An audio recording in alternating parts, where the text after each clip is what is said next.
desse risco real, desse risco Brasil, né? Então, obrigado por essas considerações. A gente volta daqui a pouquinho para umas perguntas e eu vou passar a palavra agora para nosso querido amigo, advogado Beto, né? O nome dele é Carlos Pinto, mas ele não gosta de ser chamado assim. Então, Beto vai falar um pouquinho aí sobre os desafios jurídicos, sobre as oportunidades para nós advogados que pode existir aí com essa popularização e essa chegada das criptomoedas. Então, fica à vontade, Beto. Valeu, Pedro. Obrigado aí pelo convite. Renata, parabéns pela casa, tá show, né? Muito bom estar com vocês aqui falando de um tema tão legal. Eu acho engraçado porque quando se fala cripto é a mesma história, tá falando de gilete e lâmina de barbear, né? Porque todo mundo acha que cripto é Bitcoin.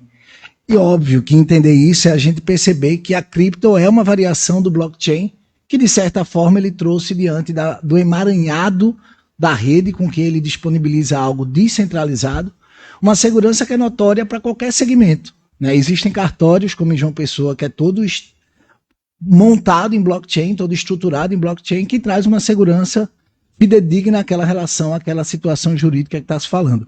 Eu gosto de polemizar. Então, assim, criptomoeda não é dinheiro. Por quê? Porque a gente aprende no direito que tem que existir uma norma que conceitue aquilo.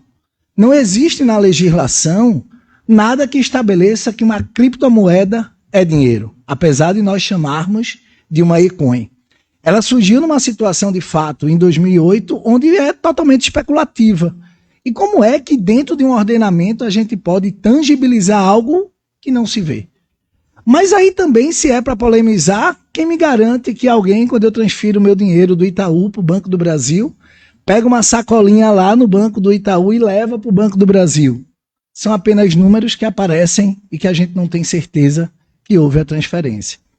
A criptomoeda é uma tendência mundial, ela tem pontos bons e pontos ruins. Quando a gente olha do ponto de vista internacional, a gente tem um Fundo Monetário Internacional que ele tem as regras dele. Eu não posso simplesmente tirar uma riqueza do cofre do Brasil e transferir para a China sem esse dinheiro tenha sido depositado numa cesta internacional. As regras, elas existem, elas coexistem porque foi o modelo capitalista que a gente estabeleceu. Mas a cripto por si só, ela tem muitos desafios a serem suplantados. O que nós entendemos como dinheiro, eu entendo como um ativo financeiro. Tanto é que na declaração de imposto de renda ela não é declarada como dinheiro. No Japão é meio de pagamento. O Japão está bem mais evoluído que a gente e a cripto lá é tida como meio de pagamento. O Bitcoin, como outras moedas, né? Tanto é que agora na declaração de imposto de renda foi instituída a possibilidade de você declarar quanto você tem em Bitcoin e quanto você tem em outras moedas, né? As altcoins, como também o quanto você tem investido em criptoativos. Para mim, o conceito todo é a mentalidade como a gente se comporta, porque eu sou acostumado e vim de uma geração onde eu via o dinheiro. Você veio de uma casa de câmbio onde você ia lá e pegava o dinheiro, né? Vendia-se dólar com um saquinho para você botar na cintura, para botar o dólar e não ser roubado no aeroporto. E como é que a gente, nesse universo onde não existe a norma que conceitua, a gente vai lidar com uma relação que é simplesmente mental? Eu tenho 1 milhão de criptomoedas. Onde? Com quem? De que forma? Né? Então eu vejo que os desafios eles são inúmeros. Eu acredito veementemente que não há um retrocesso, mas eu também acredito que há um grande caminho a ser percorrido, principalmente quando a gente precisa adequar as relações humanas a uma legislação. Do ponto de vista tributário, que é um dos vieses assim que eu entendo, a criptomoeda ela foi estabelecida, acredito que em 2007 ali, 2017, quando a Receita Federal estabeleceu uma orientação. Ela não criou a lei. Eu sou tributarista, não existe um tributo que não emane de lei. Ora, se eu não tenho uma lei que diga que criptomoeda deve ser tributada, então eu poderia simplesmente dizer para vocês que a gente não tem que pagar tributo sobre criptomoeda. Mas eu tenho uma orientação da Receita Federal que diz que moedas elas não são dinheiro, né? Ela não está lançada como dinheiro, ela está lançada como um bem, ela está lançada como um ativo financeiro e eu não pago imposto de renda sobre a moeda. Eu pago ganho de capital. Então, Olha que coisa louca eu falar que tem uma moeda, eu receber como moeda, mas eu não ser tributado como imposto de renda, e sim como ganho de capital, como você teria um imóvel que você comprou por 10 e vendeu por 20, e você vai pagar ali, de acordo com a alíquota que tiver, que varia de 15 a 22,5, de 5 milhões a 30 milhões, que é a faixa que está lá. Então eu achei super bacana o tema, né? Eu acho que é um tema que merece a gente, em razão da proibição dos bares e tal, mas de marcar aí um outro momento para a gente estar discutindo, porque tem muita coisa para se discutir.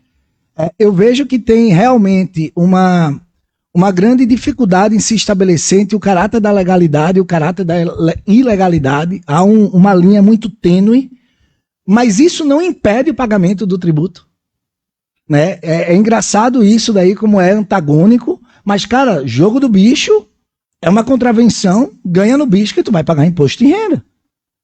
Né? Se você fez uma operação de hacker e cobrou um sequestro de minha senha e recebeu em cripto e houve um aumento de riqueza do teu patrimônio, tu vai pagar imposto de renda.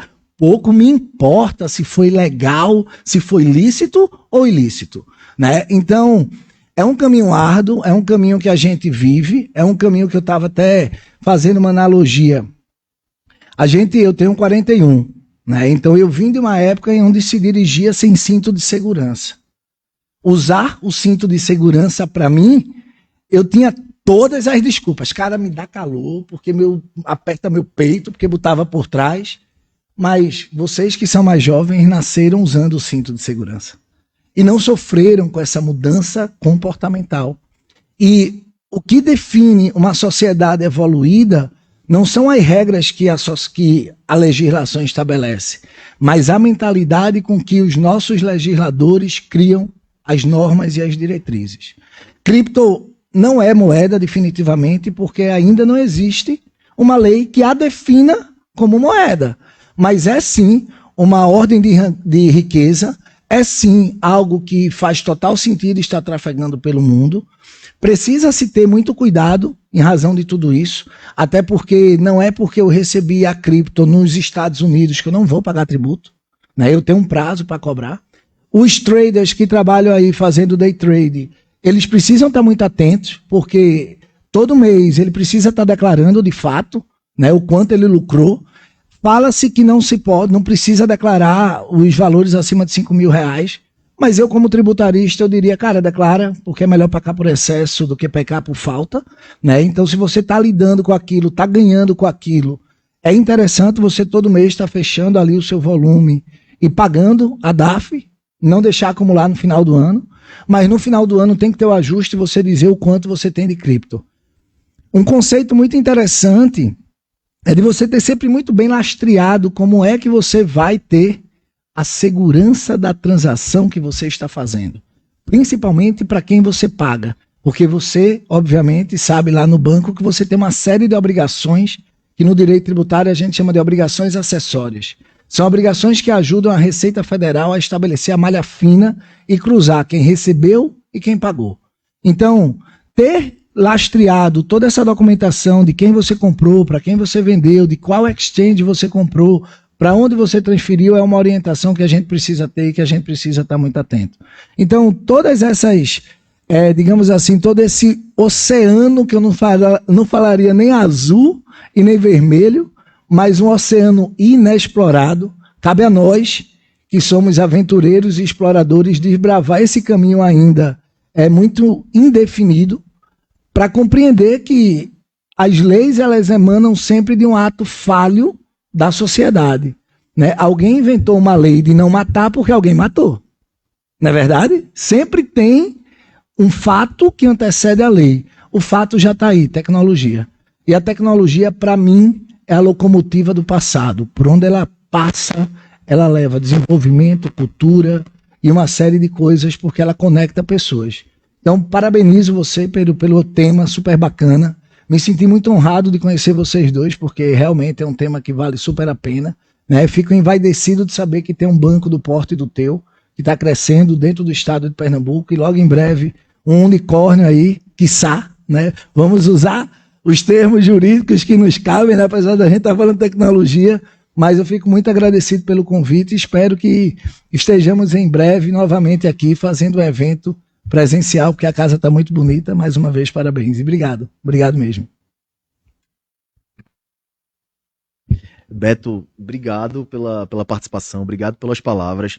Enquanto você estava falando, eu estava aqui refletindo na quantidade de desafio jurídico e de oportunidades que vão existir para nós, advogados, com a popularização, que é uma coisa natural, das criptomoedas, especialmente do Bitcoin, né? Então foi bacana ter esse teu panorama mais geral, e eu tenho certeza que ao longo do tempo a gente vai começar a criar jurisprudências específicas sobre essa matéria, posicionamentos dos tribunais regionais federais, posicionamento dos tribunais de justiça, posicionamento das cortes superiores. Então é empolgante saber que a gente está diante desse tipo de cenário. Então obrigado por essa contribuição. A gente tem...